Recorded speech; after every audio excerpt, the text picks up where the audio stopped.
It's 1:15. I'm keeping track on the participants who are sort of rumbling in here. But let's start. Welcome everyone. My name is Weike Fors. I am associate professor here at Halmstad University. And I am very happy to welcome our guest today, our keynote speaker, Professor Marc Hassenzahl. And this is going to be really complicated for me to introduce you while I'm looking at the participant list. But I'll give it a try. But I guess you can do a much better introduction of yourself. Marc is a professor of Ubiquitous Design, Experience and Interaction at the University of Siegen in Germany. And we have invited him because he's an expert in experience design. And he's been working in different areas, which are very interesting for us here at the Department of Informatics and Information Technology here at Halmstad University. I'm a bit confused. And we have had a wonderful seminar this morning, and now we're looking forward for your keynote. So please introduce yourself. You have 45 minutes for a lecture, and then we will have the questions and answers for half an hour. And all of you are muted for a reason, and that is because we are so many of us here today, and it will be a complete disaster if you unmute yourself and we get all these problems with the technology. So I think that Marc already has a plan for how to make this more interactive, that you can tell more about yourself. Okay, please go ahead. Thank Weike for the invitation. Normally I would have been with you in Sweden. Now we do it through Zoom, like all the meetings I had in the last 10 weeks.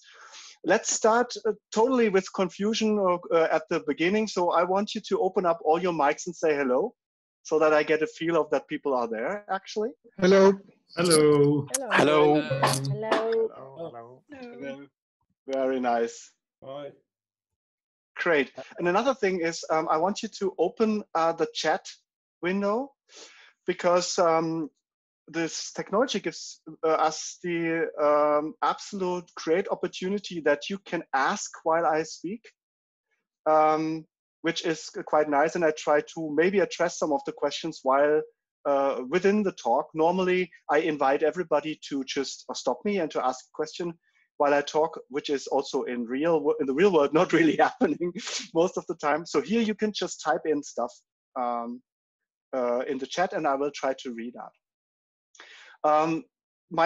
As an introduction, I'm working on this topic of human-computer interaction, usability, and user experience design for more than 20 years now. I did that in very different contexts, and that's maybe interesting. So I started out as working in or studying and also doing my PhD in psychology. So I have an applied cognitive psychology background, which mutated into a social psychology background, which mutated in an economic psychology background. Then I worked for 8 years at the design school in industrial design, which add a lot of design aspects, of course, to it, and not only in technology, but also in stuff like furniture or so. And for 3 years now, a little bit more than 3 years now, I'm in Siegen at the university there, and that's in computer science and business computing actually. So quite different contexts, but it was always about user experience design, interaction design. Project-wise, I do a lot of different stuff. I was asked to focus a little bit on the car today, but I also brought examples of other projects I have. So I would just start with sharing my screen now. Remember, while I present, I can't see you, so whatever you want to interact with me, please use the chat. And to see whether this really works, why don't you all put just an X into the chat for a second?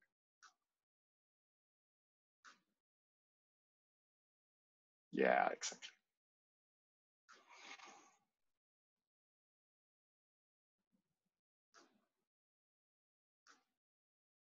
Perfect. So I think you should now see the screen, and I'm going to start. So the title of the talk is "What's the Fun of Parking?" It's about well-being, interaction design in cars.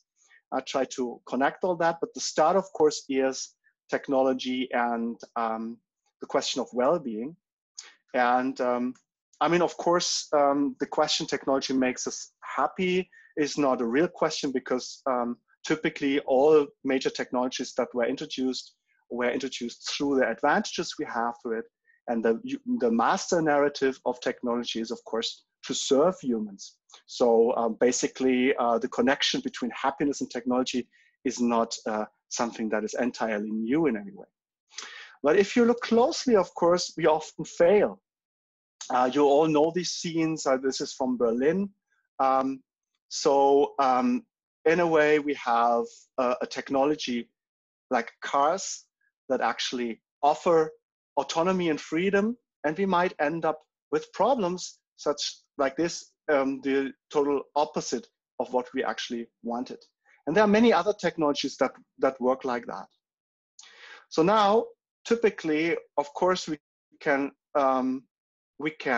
argue that we just try to fix these problems in hindsight. So basically, the car is a good idea, and now we have too many of them, so we need to find ways of dealing with them. I want to make the point in that talk that I think that it is better to make well-being already an explicit goal of design in the boundaries, and that is possible. So not just fixing problems when well-being is not actually materializing as we hope for, but to actually make it an integral part of the way technology is designed. To do so, of course, poses a number of questions and problems. And I'll go through this in a second. So the challenge is we need to somehow grasp the concept of well-being and make it productive for design. For this, I use a certain model, a certain structure I'm going to introduce to you. And of course, it starts with well-being and not technology, because I think well-being should come first and experiences should come first. First, we needed a definition of it. For me, this is a definition that works well. Well-being as the frequent experience of positive moments, the infrequent experience of negative moments, and a general satisfaction with life. This is a definition that's often also used in an economic context and also in psychology. For now, I want you to focus on the positive moments, because actually these are experiences we have in our everyday life. So the idea in this notion of well-being is that the stuff we do over the day, the moments we have, that they actually accumulate and are the basis for our well-being. So we should have positive moments. The general satisfaction in life is a more long-term idea, but I like you to focus on this hot component, the experience of situated, immediate moments we like. So now, if you think of these moments, there are many, many ways they come about, of course, but typically it involves action and activities. So in that sense, well-being is not happening to us. It's not only a matter of context or other elements. It's also very much made through the everyday practices we involve ourselves in, and the way we do these practices. So the idea is that we can, in a way, make ourselves happy or unhappy through our daily activities. Now, if we accept that, the next problem is, from a design perspective, that we of course need to know more. When is an experience actually positive, or when, to be a little bit more specific, when is it enjoyable and meaningful? In psychology, there are not that many theories about that. Typically, it involves needs. So you might know Maslow's pyramid of needs. And there are also, of course, newer theories like self-determination theory. But the idea is always that there is something like a psychological need. And if that is fulfilled, then we find an experience, an activity enjoyable and meaningful. Just let me give you a little example of somebody who describes a positive moment. Macht Parken Spaß? Mir macht Parken Spaß, ja. Was macht Ihnen am Parken Spaß? Weil es so wie so ein Geschicklichkeitsspiel ist. Es hat sowas mit räumlichem Denken, Orientierung, Schwung, keine Ahnung, es ist wie so eine kleine Minisportart, so für mich. Also wie so ein Geschicklichkeitsspiel tatsächlich. Oder das ist irgendwas, was man sich auch so mit dem man sich so messen kann. So you see, among all the projects I also did one about parking, and this is a guy who explains what's the fun in parking for him. And from the description, I guess you see that is a particular experience he has. And when we think about the need that is behind that, then it's quite obvious that it is a need for competence. So he wants to be good in what he do, and parking provides him with an activity able to fulfill this need. And that's why it is meaningful and enjoyable to him. Of course, there are other needs beyond competence. So I typically work with this set of needs. So there's competence, there's autonomy. We want to do things the way we want. We want to do them the way we want it. So it's like freedom of choice of what to do and how to do it. We like popularity, is a mixture of the social and competence. We like relatedness. We like to feel close to other people. There's something like security, which is not so much about, having enough food or stuff like that, but is that now better? Yeah, it's my chat window actually. Okay, it's stimulation that we experience new activities, and also our body is important. So you can think of these 7 needs as different sources of happiness, which have, of course, quite different features. It provides us with the first vocabulary to talk a little bit more in detail about experience. So, of course, competence experience have other features than relatedness experience, you can imagine. So, this is a way to describe different ways of fun, so to say. And the idea of needs is that they are quite universal. So because they are tied to being a human, we all experience them in a way, and we all care for them as humans. Of course, there's inter-individual difference, but basically, depending on culture or so, it's not that there are totally other needs in other cultures. What is, of course, diverse is the way we fulfill them, the practices. So I always like to use the example of a family dinner. Of course, a family dinner is a practice to feel related. It is fulfilling if you're together with your family. But of course, what a family actually is and how this practice plays out differs in different cultures. You eat different stuff. You maybe sit on a table, or you sit on the floor. Maybe a family is 60 people. Maybe it's only 2. There is a core, we understand, and of course, a lot of variation about that. What is important for us is that technology always plays an important part there. So there is almost no activity which does not involve technology in a certain way. So you could say that humans and technology even constitute each other. And the theories, the philosophy of technology I use, like practice theory or the notion of interaction or post-phenomenology, for example, ID and Wellbeing, they all very much point out that there's a deep entanglement between humans and technology, and that it is rather one system than 2 different things. That means that in everything we do, technology is inevitably involved, and it shapes what we do and how we do it. And that's why technology design is so important, and that's also the link that goes into well-being. So in a way, we use technology, but also the technology uses us. We appropriate technology for our everyday life, but also designers inscribe certain uses in technology. And this, especially the second way, is how we can design for well-being. Let me show you just this deep entanglement. You will see the same scene as before with a new technology introduced, and just try to get how it changes the experience to the person, for the person. Und jetzt Was machst du hier? parkt er selber ein.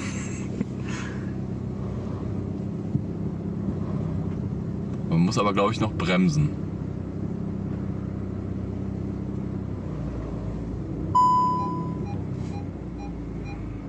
Und wie fühlt sich das jetzt an? Voll gruselig. Wenn du jetzt an dieses, was du vorher gesagt hast, was du schön findest am Parken, was hat Ja, das es ist davon? nicht im Ansatz so befriedigend. Es ist irgendwie beeindruckend, dass er das hinkriegt, ne?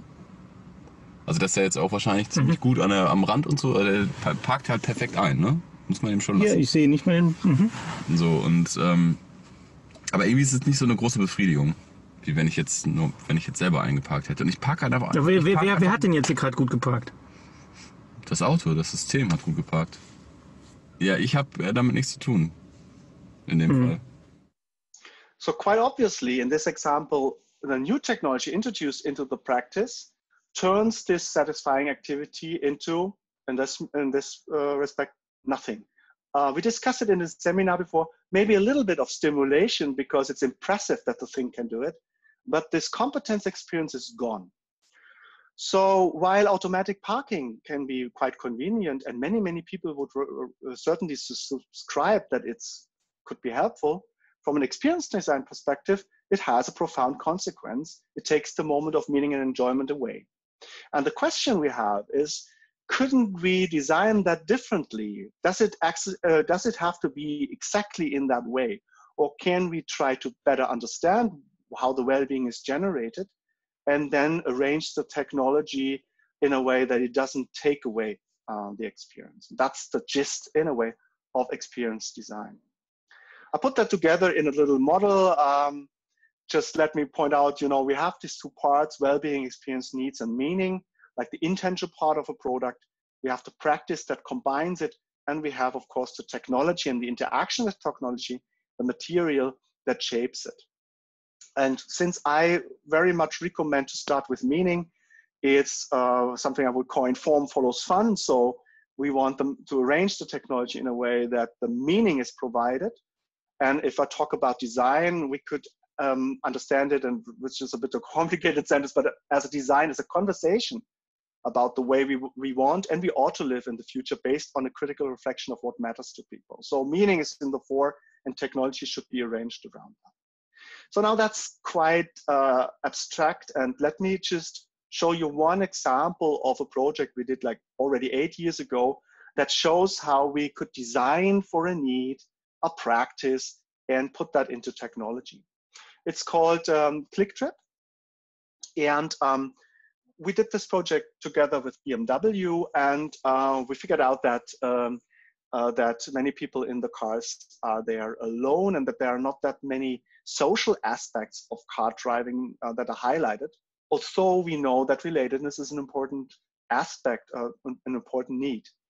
So we tried to start it with the presumption: how can we design? Can we design for relatedness, for togetherness, rather instead of even more pushing aggressive individualism, which is with BMW cars, at least in Germany, quite prominent.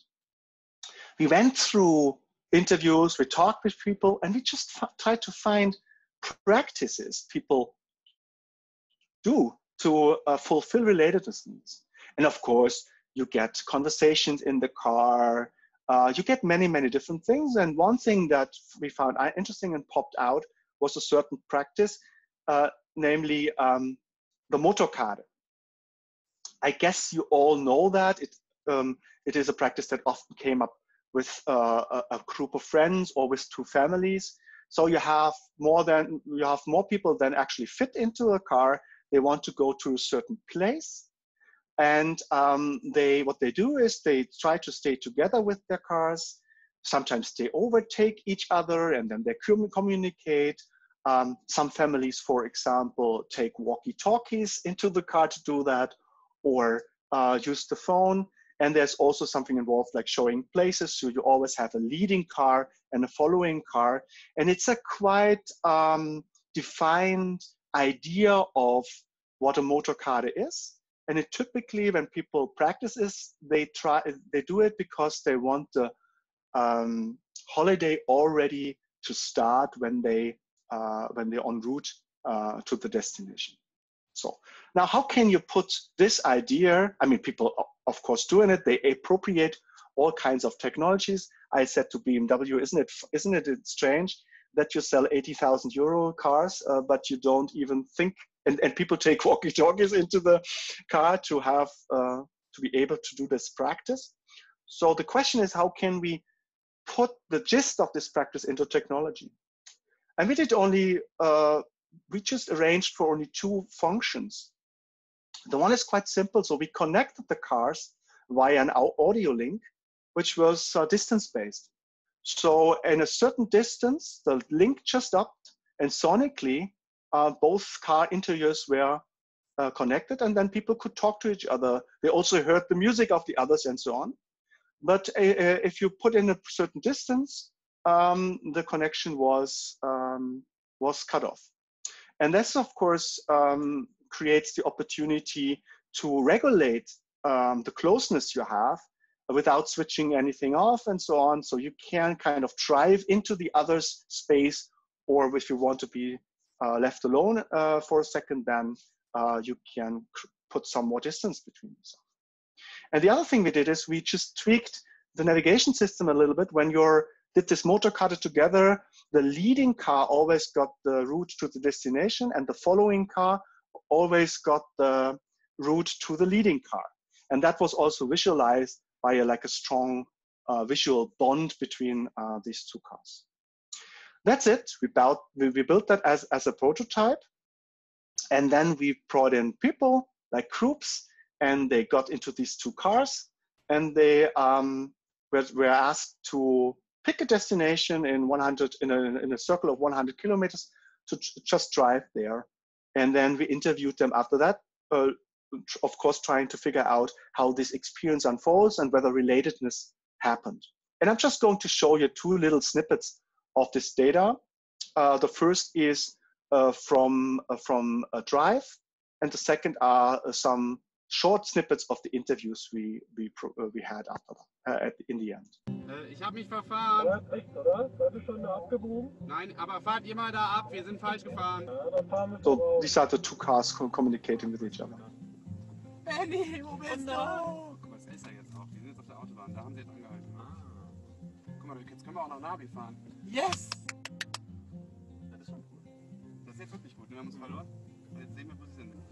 Ah, wir hören euch wieder. Oh, das ist gut. Hallo, wir sind gleich da. Ich fahre jetzt gleich auf die Autobahn. So a moment you see from this example, a moment that, for example, happens is, of course, you lose each other in this traffic, but you're still connected through this line. And that, of course, it's a very nice moment when you are in range again, and people then start, for example, to greet each other, and new types of conversations actually happen in this setup. So let me show you some feedback at the end. It was just like when you're sitting together at the table in a group, drinking some coffee, and everybody is talking to each other. It should feel like the others were sitting in the same car, and that's pretty close to what it was like.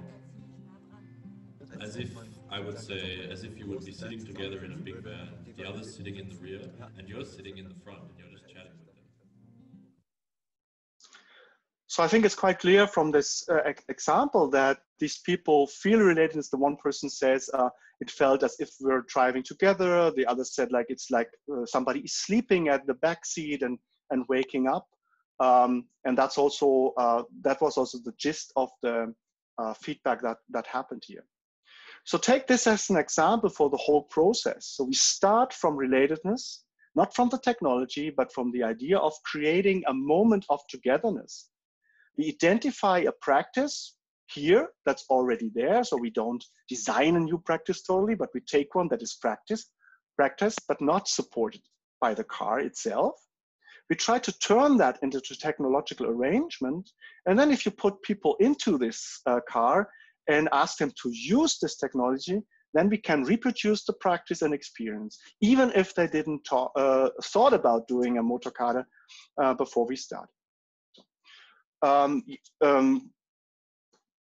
There are many examples that go like this. and you can have this in very, very different contexts. So this is basically the gist of experience design.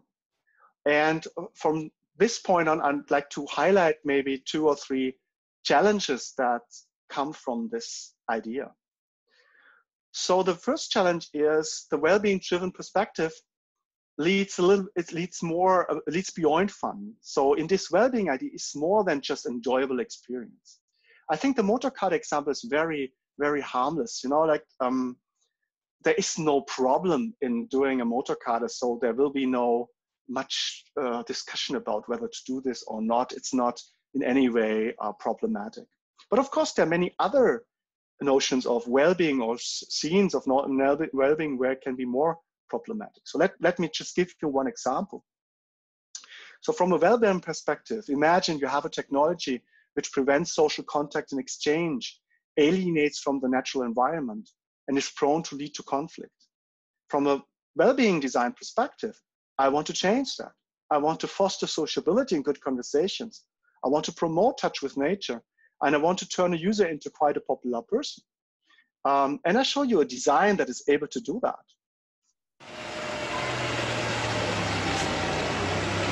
This is a shared space, so a play street, it's called in Germany. You can enter them with cars, but you're only supposed to go 7 kilometers per hour.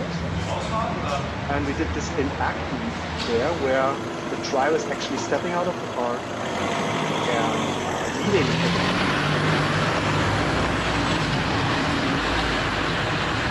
So since I have no good feedback from you, I don't know how much confused you are now. But let's look at that example.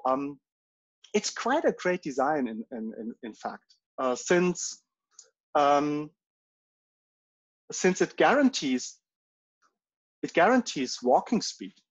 So people normally, they go much too fast through these areas.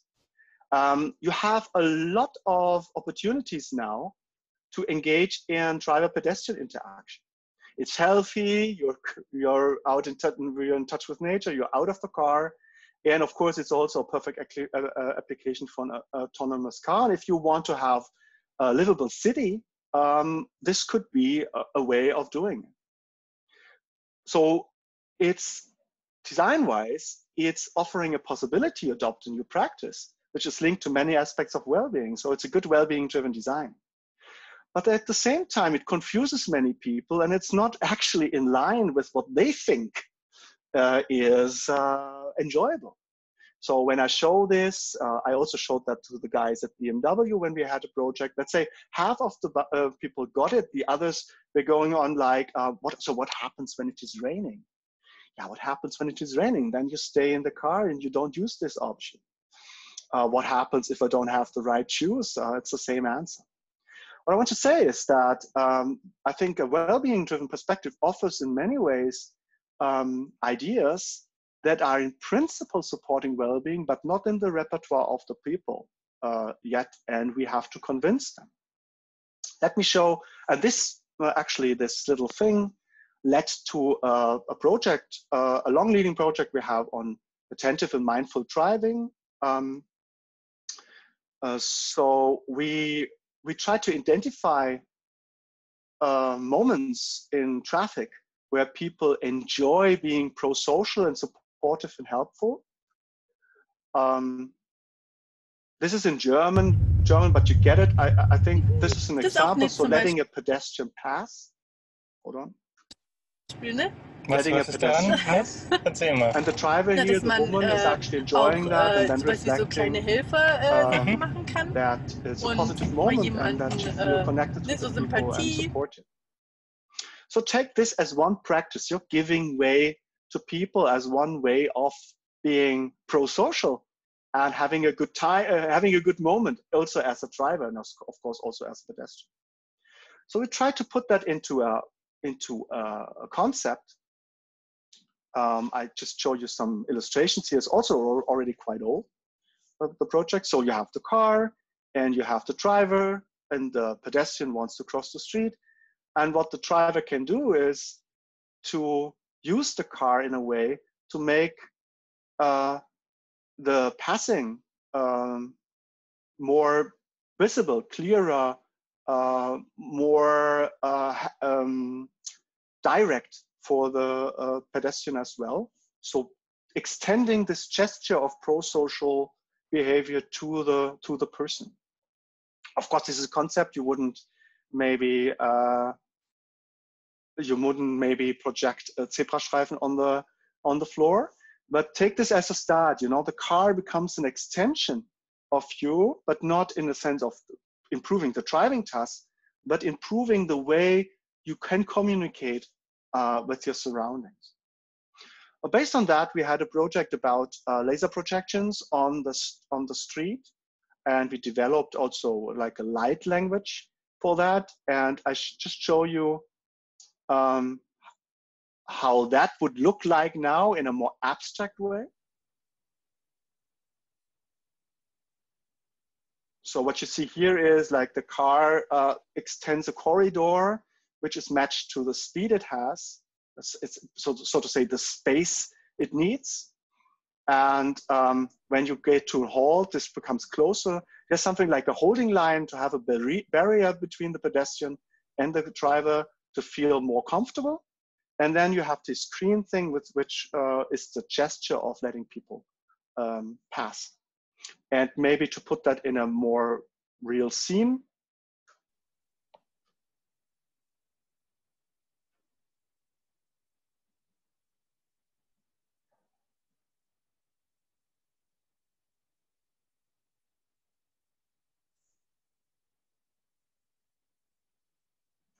So it's basically a further way to communicate with pedestrians through the car.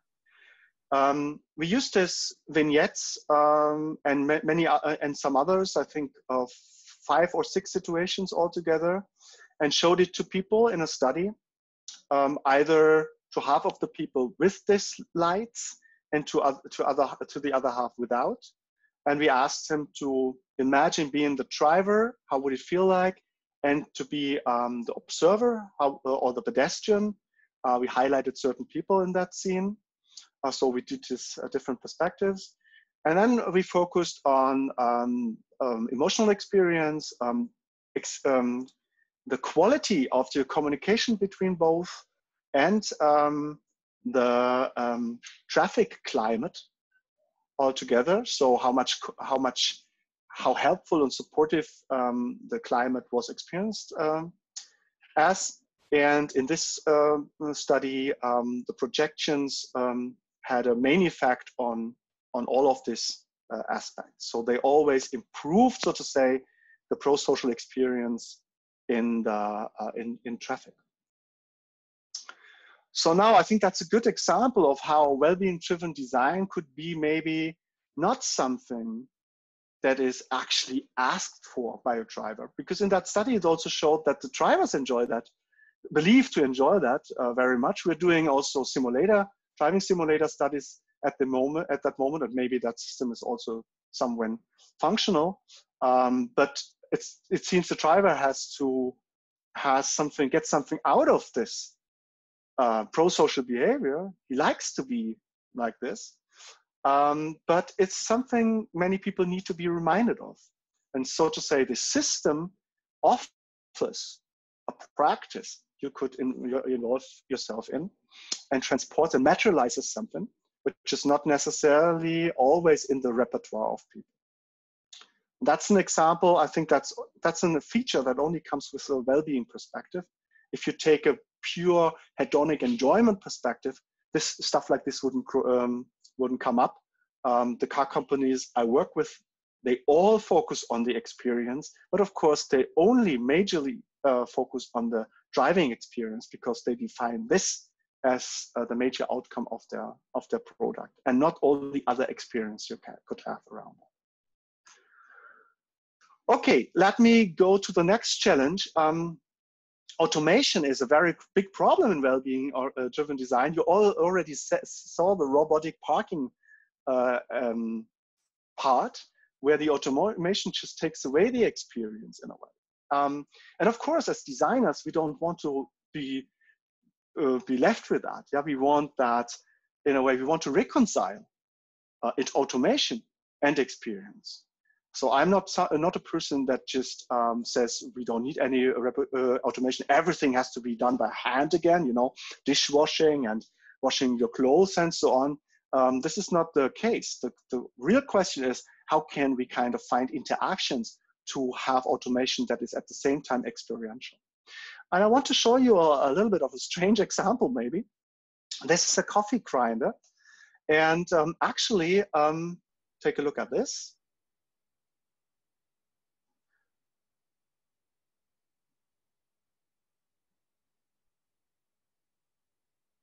So it's actually an automatic coffee grinder, which is operated with a crank. So we build a little microcontroller, and this microcontroller is switching the blades.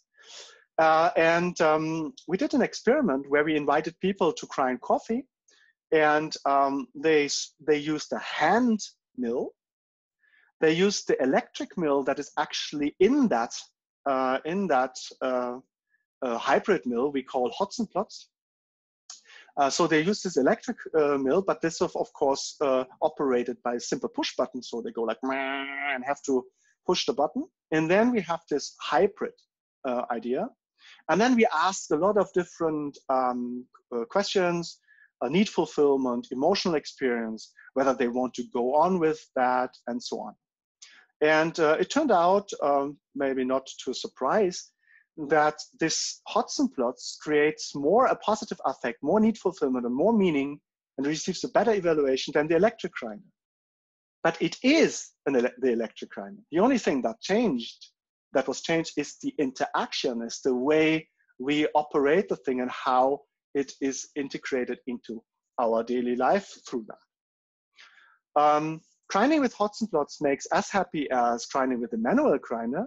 At times even a little bit better, you know, it feels a little bit like an electric bike sometimes. And of course you have all the advantages for which people use automation. You need less force, fine powder, and so on. So this crank, being a little bit of a designerly trick, creates the feeling of being in the loop, of being active. Many found it a little bit of a slight absurd design intervention, but it changed the experience to the better.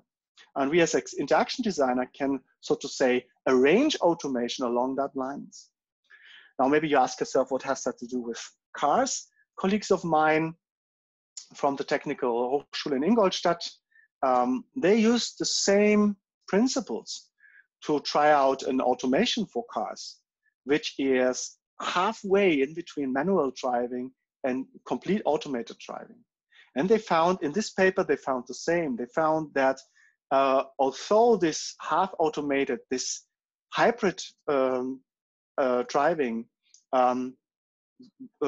was quite profound, it created experiences closer to manual driving and not as much boredom, more positive effect, and a better liking of the car than the automated driving, although it was most of the time automated in this simulator study. So I think that designers have ways, or we need to develop ways to negotiate that. And automation per se is not always good. It needs to be framed in the right way. So let me close with the last challenge. There's a new technology coming up, which is really, really problematic for my experience-driven design, my well-being-driven design. And I would call this products otherware. So I'm talking about Alexa, these kind of smart voice interfaces, in all kind of smart projects, companion robots, chatbots, and of course also self-driving cars. The problem is that these technologies are all at odds with this ideal we have in HCI of embodied interaction. You think of tangible interaction, for example, or direct manipulation you do with your computer. So this idea that we need to get interaction closer to the physical world is all about people that interact with the world. And suddenly we have technologies that become counterparts, and we are in dialogue with them, and we are social with them. And the question is how to design that properly. let me just very quickly give you an idea of where the problem is. Maybe we did a little study about how to work about cooperation with algorithms. So we asked people, we give them different scenarios, and we asked them either you do a task alone, or you do it with an algorithm, which, for example, only prepares you something, but you do the final decision, or with an algorithm that already provides you with a lot of information, and the only thing you have to say is go. And all these different ways of teaming up with an algorithm had a lot of impact, especially on the meaning of work and the satisfaction experience in that work. And I can tell you that all scenarios that involve AI are worse than doing it yourself, so to say.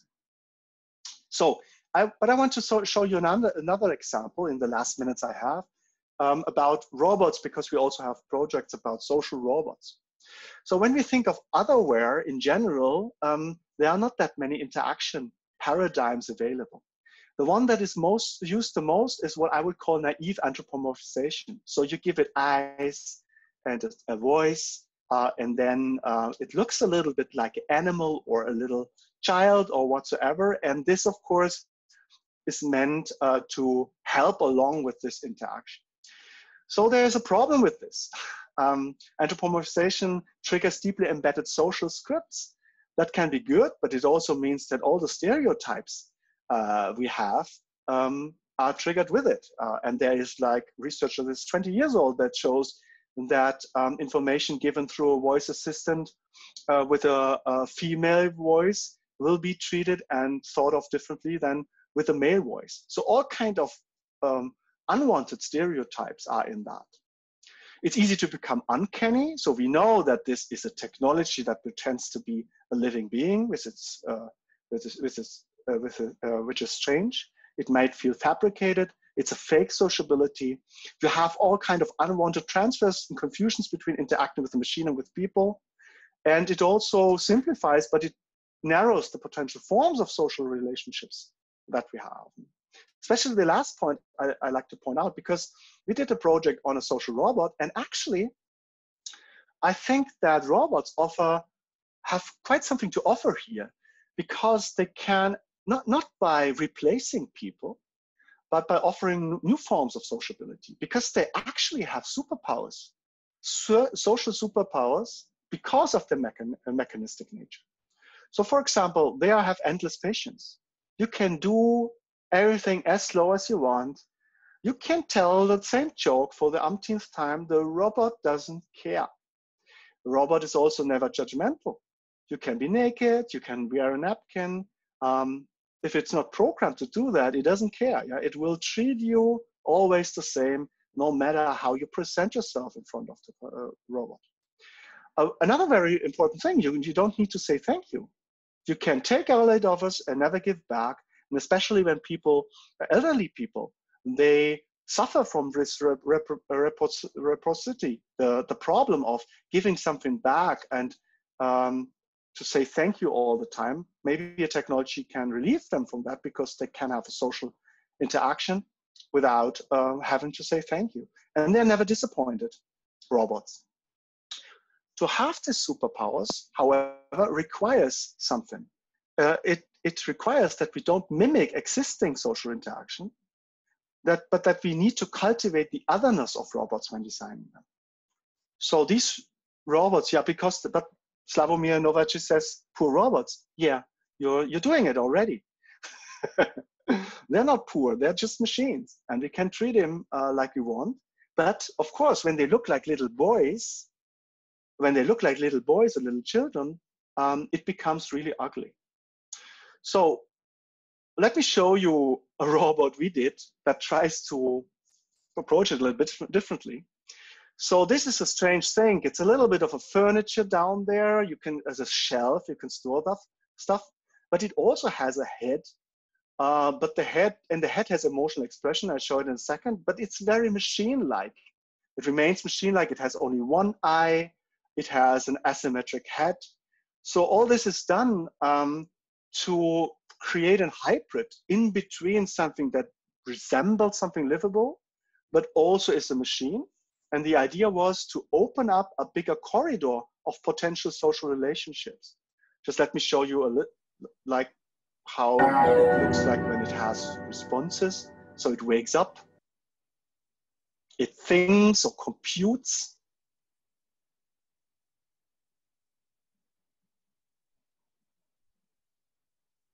It counts an error.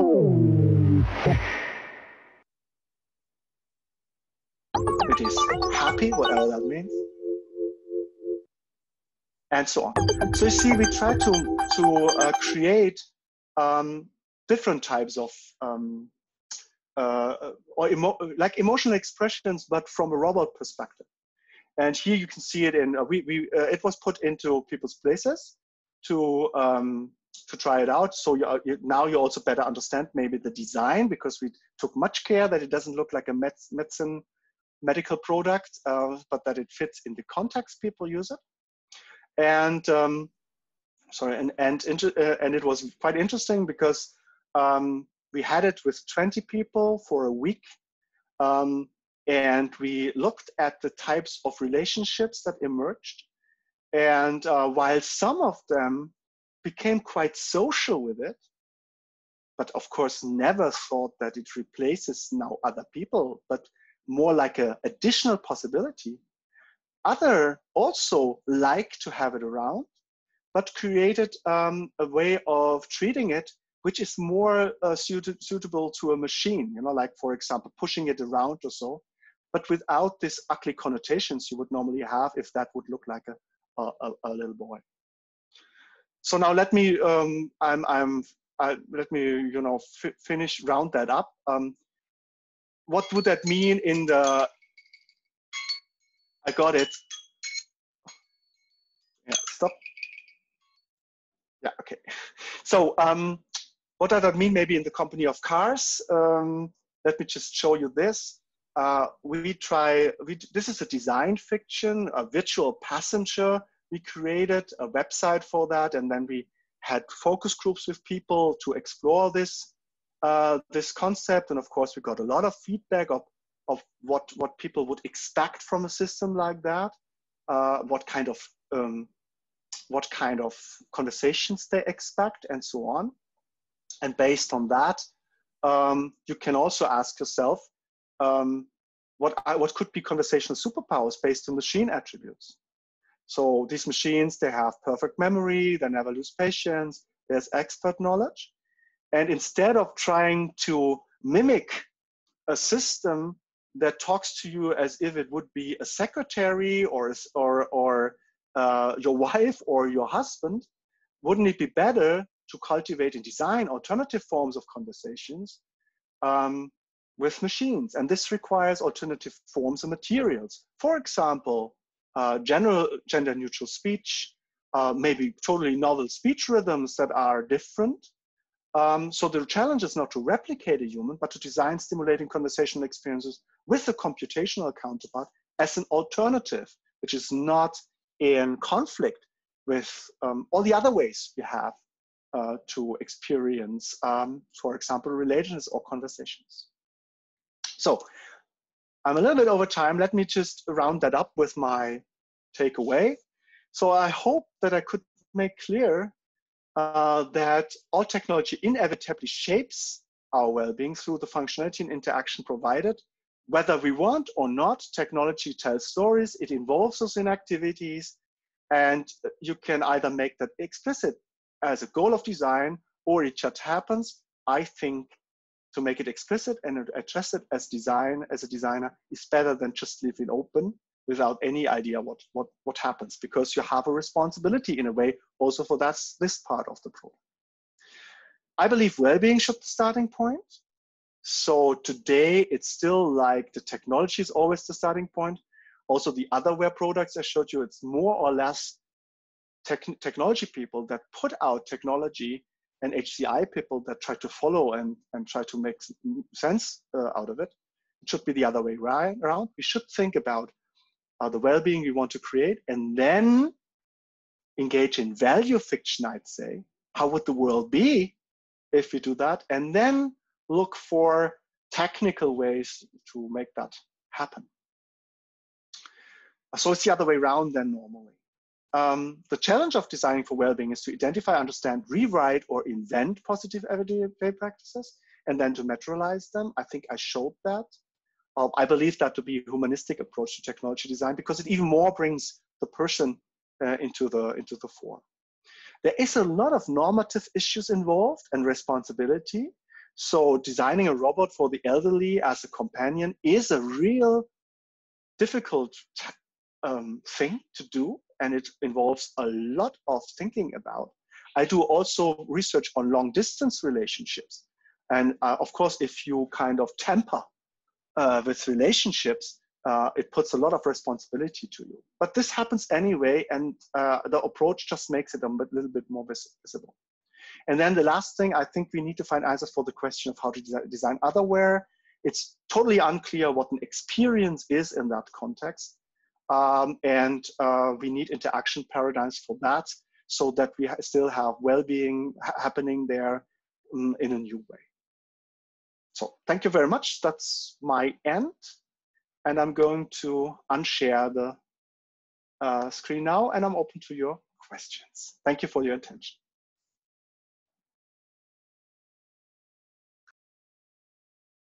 Thank you, Marc. Thank you so much for your talk. We have 20 minutes for questions, and there has been going on like a double seminar here at the end of your talk with a lot of ideas about robots. And there was one question, or rather a comment from Alessio in UK. I agree with your concept of naive anthropomorphism. By design things human or pet-like, we raise expectations that cannot be met at the moment. In a sense, it's better clarity, evidently a machine, that's some disappointing humanoid. Yeah, but interesting, there's still this idea that at a certain point, maybe technology will be a complete copy of what humans and pets are. But to my mind, this will not, maybe it happens, but it will not happen in the foreseeable future. I mean, I've worked with robots and I know what they're capable of, and there's a long way to go. And I think, and that's why I'm so engaging in this idea of designing otherwhere, I also think it's not desirable. It's good to concentrate on the things the robot is able to do. And we even do a method, we call it technomimesis, where we ask robot designers to become their robot, to see the advantages it has. For example, that it's not able to classify genders, that there are no possibilities to have stereotypes there, and that maybe out of this, what normally is thought of as a limitation, is actually opportunities to rewrite and reshape interaction and practices and so on. Yes. Please write in your questions there in the chat. As we are waiting for people to formulate their questions, I have one. And that is about, that you mentioned at the end there, about that the big challenge is about understanding the interaction between the robots and people today as something completely different than interaction with technology as we knew it before. Could you elaborate on that, what the challenge is a bit?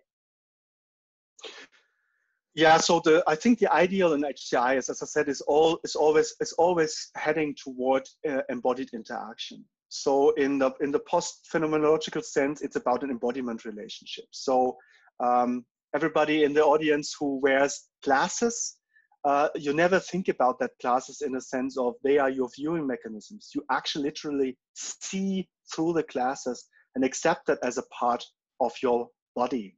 And typically with, as I said, with tools and so on, it works the same. We assimilate them into our body scheme and they become actually really a part of us. You know, axes, hammers, and all that. And that's very much the ideal of HCI. So this idea of direct manipulation, for example, you remember when computers had been in dialogue systems where you had to type in stuff, which is actually otherwhere. But then we did everything we could to make interaction more direct and to make it more resemble interacting with the physical world. So, and of course, through this action, we create experiences, and they can all be attributed to us. If I put in a nail with a hammer, it has been me, and I can feel competent. Now you have this other technology coming up, which presents itself as a counterpart, which does things on their own, proactive, which with own thinking and with own ideas and motivations, maybe, yeah. And now the first thing that is problematic is to figure out, was I the person that acted, or is this thing doing it? Where does the experience go to? And then, of course, everything becomes suddenly very social. Yeah? You have a social situation normally reserved to animals and to some objects, if you talk about animism or so. But it's not the way we interact with tools. Suddenly we have stuff like cooperation, trust, and so on. And this is totally different, and it causes a problem because you never know what is the actual experience you design for relatedness now, or is it the competence we share among the robot and I, and how do we do this? Yeah? Which is very similar to the automation problem I showed. Great. We have a question from Nicholas here. How come people are more comfortable sharing secrets opening up to a robot than to another person? Yeah, this is an absolute superpower, I think. Self-disclosure is one of the application areas where a robot companion can be much better than a human. But it's not as exactly as you say, because now it depends a lot on the design. Go back to the Kiro example, to this little virtual passenger we had. So we did some research on that before, and normally, of course, you start off having the intelligence in the car. It's no accident that it is now a personal key fob. This is because everybody said, yeah, I want to have a conversation with that, but I have to make sure that it's not telling the other people in the car, so that is not telling the secrets. I tell him to my wife, and it's when she drives the car the next time alone. And of course, the idea of making that sure is for many people physical separation. Yeah, of course it can be networked. It's not really a remedy, but you see how this plays out and how that works. Mm-hmm. So we need to cultivate that through design. That's what I want to say. Yeah. A robot with eyes. It's maybe not good for self-disclosure. A robot that is too versatile is maybe also in speech is maybe also not good. So it needs exactly the right interface for self-disclosure. Sorry. And then Suzanne says, what do you think about the issue that humans think very fast of a soul in a machine? Like people thought Eliza is real and told her their psychological secrets. Is it a chance or risk? Yeah, I think that's so. When I talk about otherware, it can have two sources. The one thing is that you do it deliberately, like these robots. You put eyes on it, and then to signal, hey, I'm a counterpart. But I think more interesting is that many systems, when they become complex or behave in certain ways, for example, are proactive, automatically create this impression of a counterpart, of another, and we cannot help that. So this will be automatic. So now the question is it a chance or a risk? And again, this is a design question, right? So that's why I want you to think about that. It's not a risk if you do it correctly. So let's take the self-disclosure example. Imagine you have a system that helps doctors to get the first diagnosis by asking patients about the problem. And this system it had to be very, very clear that this is not the doctor, that it's not the human, because if you would do that, you need to build trust first. That's how these humans work. So there must be a design that makes totally clear that I'm a machine, but I can help you in helping to check out the first things, your first symptoms you have. And I will not put that, I will save that in this way, and I will report it in this way, and so on. So transparency, for example, may be very important. So it depends on the design, and that's why it is interesting. Yes. Yes. Okay, Dimitrios, he asked, and I would like to add something to it because it's a good question. You seem to be moving from the study, design, test paradigm towards a more participatory co-design approach. Yeah. Do you have any thoughts on particularly useful, interesting PD methods? And I would like to add, thinking of co-design and collaborative approaches, do you have any particularly usefully interesting methods to collaborate with more computer scientists and people who develop algorithms and all that? So those are two quite big questions for you there. Okay. So first of all, I will come to the methods maybe, but let me first say that I think it's more about mindsets. So I'm not really pushing certain methods, but I think it's a certain way of thinking about it. And let me describe that first. And I said that already in the seminar before. So I don't believe in a long study phase anymore. So this general idea of that I have to understand the context in detail before I can actually come up with a design, I don't share that anymore. So I think we should do a more action research-oriented approach. That means go into a context, define that as a co-design space, and work with the people from the first hour, so to say. Work with them on changing the situation.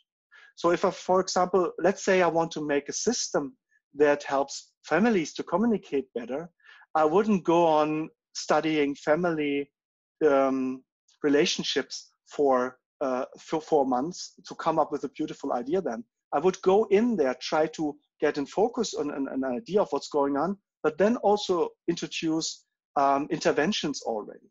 That's the first thing, and that's why co-design is so important.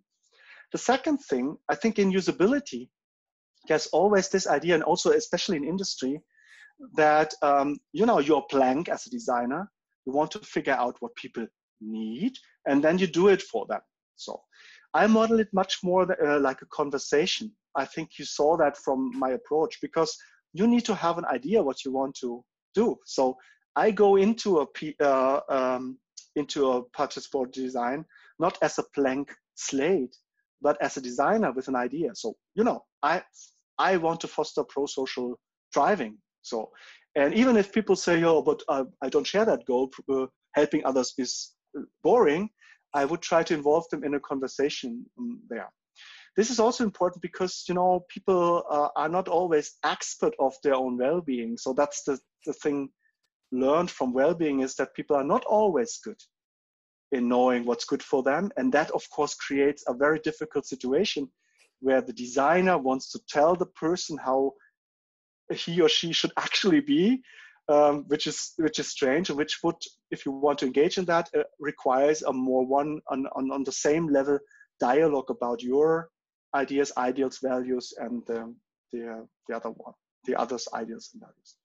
If it comes to methods, there's only one thing. I mean, of course, you need to go into context. You need to have prototypes. You need to already design experiences, write stories. There are good things out there, good guidelines of how to do that. Yeah, so engage in all these activities. What I found especially helpful is to focus on the positive. So typically we go into context and then we try to find the problem and frames certain things as problem already. For example, I did a project on flossing the teeth, and then you do 20 interviews, and let's say 18 people hate it, yeah, and they complain about the blood and about how difficult it is and blah blah blah. And when you follow these problems, the only thing that happens is that they want to take that away, So at the end, it's the magic pill that saves you the flossing, which is not really generative for design. I found it much more interesting to talk with these two remaining people that really love flossing. And they describe some things they do, which makes it meaningful to them. For example, just one example out of that, they really like it when they get their, the stuff out of the teeth. So when there is really something coming out, which now is a little bit ugly, I understand, but that's when you have this feeling, now I'm clean, yeah, and that's a great moment for them. So, for example, we tried a plaque floss, which makes the stuff you get out of your teeth much more visible, and which sounds also ugly, but which provides this moment much better. They like the ritual, they have many ideas of how to do that right, and you can take that knowledge and then produce a first design, which you can co-design and test with other people as your offer to them in that sense. Does that make sense? Yes, okay. It does. And the second part of the question was about, collaborate with the people who develop the technologies, computer scientists and the algorithm developers. Have you found any challenges, or what are the main challenges to sort of combine the different ideas? Yeah, I do this kind of interdisciplinary work for 20 years now. Of course, it's challenging and remains challenging because the perspective is totally different, and it sometimes simply doesn't come together well. I mean, shared artifacts, prototypes, discussions, all the stuff we already know from lubricating that interdisciplinary work, we can do, but also I also don't have like a magic bullet what to do there. But I have you can bring them into workshops, of course, we all do that. But you know what? It's also not my theme so much anymore, because I think there is also a problem of thinking in that. So the whole history of UX and HCI is we serving technology to make it better. As I said before, I'm going to be brought into a car company to fix their technology.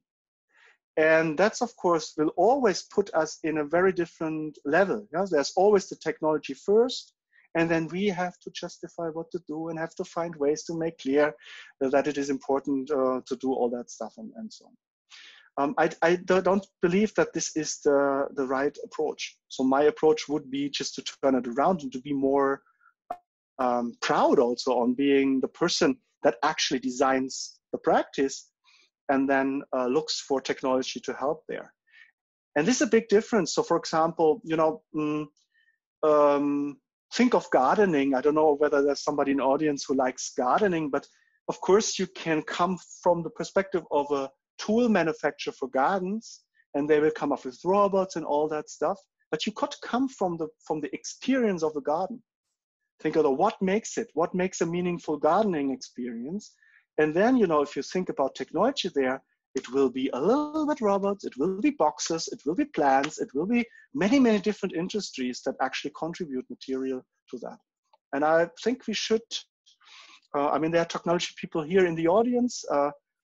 We can keep on working with them, but I think we should have a little bit more pride, or develop a little more pride in turning that also upside down and demanding a more experience-oriented approach.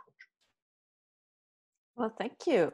Are there any other questions? Otherwise, I think actually that was a very nice end. Are there any more? Oh, there's. Can you say a few words on what we can need to do as designers to shoulder responsibility over design as we propose experiences that can be realized by others, and our responsibility towards emotional durability in the design from a sustainability perspective? Yeah, the responsibility question. So the first thing which is really good is to acknowledge that we are responsible, because that's not always what's happening. I think in academia, maybe more than in the industry, because in the industry, often you have very, very tiny compartments of what you do.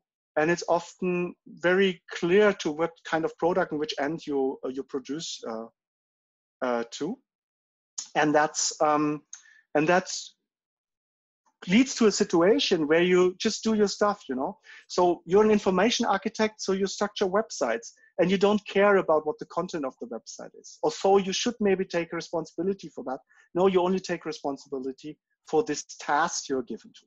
So the first thing is that you understand that whatever you do, if it's only the parking robot, you will change everyday experiences and will impact well-being. So first step.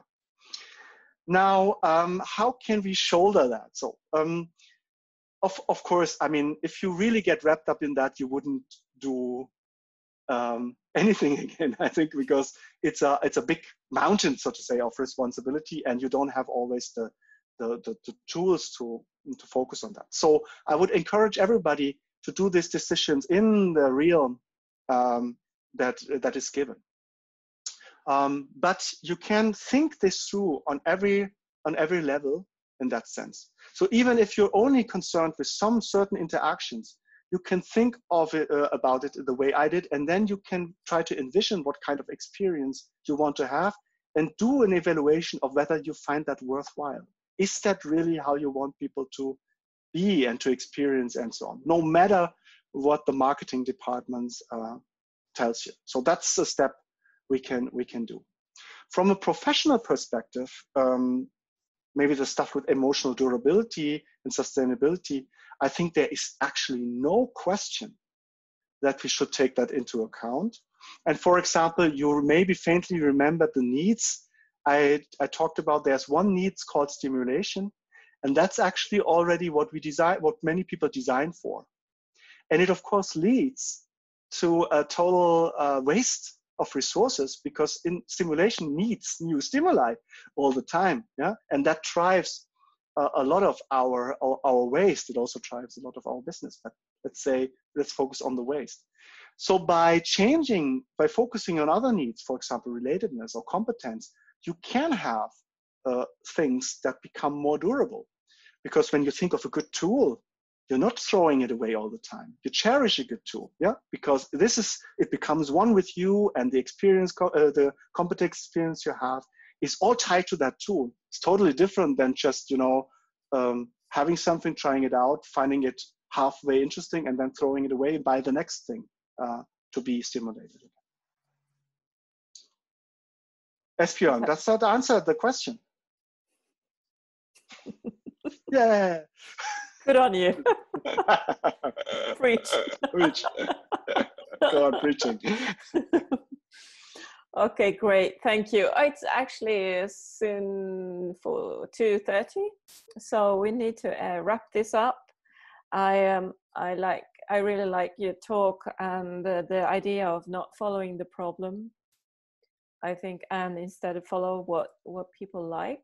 It sounds, when you think of it, it sounds banal, but it's really a shift in mindset when designers usually talk about pain points and exactly. how to avoid those, instead of thinking differently about it and think of possibilities instead, what possibilities opens up when you think about the good things. So thank you so much. If you would have been here, I would have given you something, probably with our logotype from Halmstad University on it, like a backpack or something more, like Nordic countries like that. But I would send you some virtual presents, and I hope you all who listen, it's an interesting group, people from actually many countries even, so it has raised some attention. And thank you all, and I hope I will just put in the link to our YouTube channel where this talk is going to be published. This is an experiment. It's our first Zoom talk. So thank you, everyone. And Marc, could you just stay for a sec? Yeah, thank you also. I really enjoyed myself. Good questions.